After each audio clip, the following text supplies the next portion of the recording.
అర్హత లేని డాక్టర్లను నిర్మూలించడమే లక్ష్యమన్నారు anti quackery president doctor Rajitha Damshetty. Hyderabad Gachibowli AIG ఆసుపత్రిలో సౌత్ ఫస్ట్ ఆధ్వర్యంలో దక్షిణ హెల్త్ సమ్మిట్ కార్యక్రమానికి ఏర్పాటు చేశారు. ఇందులో భారత్ డాక్టర్స్ ఫోరం లాంచ్ చేశారు. ఈ కార్యక్రమంలో 200 మంది స్పెషలైజేషన్ కలిగిన డాక్టర్లు పాల్గొన్నారు. అర్హత లేని డాక్టర్స్ వైద్యం చేయడం వల్ల కలిగే దుష్ప్రభావాలను తెలియజేశారు. డెర్మటాలజిస్టు, స్పెషలైజేషన్ లేని వారు చర్మ వ్యాధి నిపుణులుగా చలామణి అవుతూ వైద్యం అందించడం చట్టరీత్యా నేరమని తెలిపారు.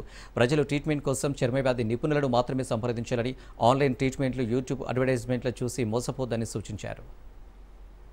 లేకుండా స్కిన్ డాక్టర్ చదువుకోవాలి ఎంబీబీఎస్ తర్వాత మళ్ళీ మనం పోస్ట్ గ్రాడ్యుయేషన్ చదువుకున్న వాళ్ళే స్కిన్ గురించి మీకు అడ్వైజ్ ఇచ్చే అర్హత ఉన్నవాళ్ళు. కానీ ఏమవుతుందంటే చాలామంది సోషల్ మీడియాలో మీకు ఆ క్రీమ్ ఈ క్రీమ్ వాడమని, అందులో స్టిరాయిడ్స్ అని, మెర్క్యూరీ అని ఉంది, రెటినాయిడ్స్ అని ఉంది, మీకు గర్భం ఉంటే యాక్చువల్గా మీ శిశువుని ఎఫెక్ట్ చేసే క్రీములు కూడా మీకు తెలియకుండానే మీరు రాసుకుంటున్నారు. స్టిరాయిడ్స్ రాసేసుకుని ముందంటే చాలా బాగుంటుంది, తెల్లగా అయిపోయాం అనుకుంటారు, పింపుల్స్ తగ్గిపోయినాయి అనుకుంటారు, మీ రింగ్ వామ్ తగ్గిపోయింది అనుకుంటారు. తర్వాత చూస్తే కొన్ని నెలలకి మీకు ఇంకా డేంజర్ అన్నమాట, స్కిన్ అంతా పాడైపోతుంది, ఇంకా మొటిమలు వచ్చేస్తాయి.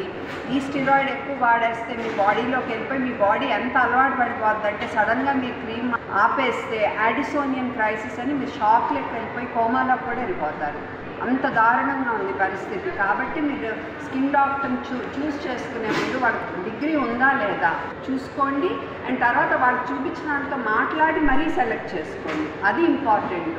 అది డిస్కస్ చేయటాకే మేము ఇవాళ ఇక్కడ ఉన్నాము. దయచేసి మీరు గబుక్కుని ఈ యూట్యూబ్లో, ఇన్స్టాలో వీడియోలు చూసి మోసపోయి మీ హెల్త్ కండిషన్ నాశనం చేసుకోండి.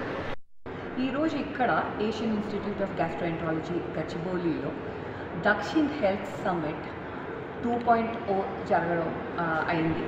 సో ఈసారి దీని థీమ్ ఏంటంటే bridging knowledge and care in dermatology.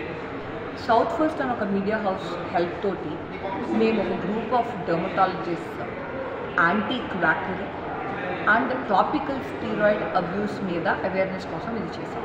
Anti quackery అంటే ఇప్పుడు అన్క్వాలిఫైడ్ ప్రొఫెషనల్స్ అంటే ఫేక్ డాక్టర్స్ అనొచ్చు, ఒక రకంగా చెప్పాలంటే క్లియర్గా అర్థం అవడం కోసం చెప్తున్నాను. వాళ్ళ వల్ల జరిగే హానులేంటి?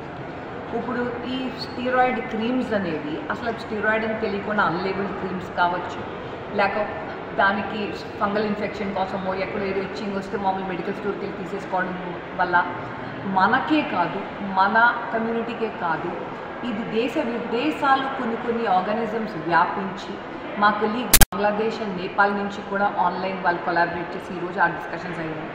సోషల్ మీడియా ఇన్ఫ్లుయెన్స్, దాని మంచి దాని చెడు, దానివల్ల పేషెంట్స్కి ఎలా లాభం చేయొచ్చు, ఎలా నష్టం జరుగుతోంది,